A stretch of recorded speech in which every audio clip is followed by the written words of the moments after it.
So ngayon ko lang napansin na yung mga itlog pala ngayon is meron nang naka-print na number or code sa itlog. So maganda to kasi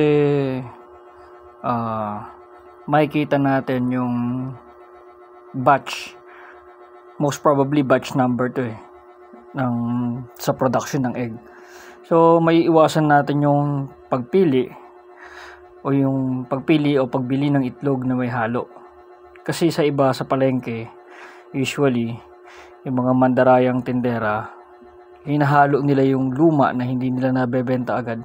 Hinahaluan nila yung mga bagong dating na itlog. No? Kaya mapapansin mo minsan sa isang tray merong bugok o merong pangit. So dito, magagaranti na maganda yung itlog at sabay-sabay magkakaedad. And also yung freshness nga ng itlog. So this is a good initiative sa mga egg producers and distributors ng itlog, no?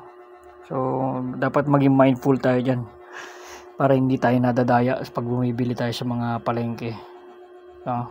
Make sure na pare-pareho yung code na yan pagka bumili ka. So that's it.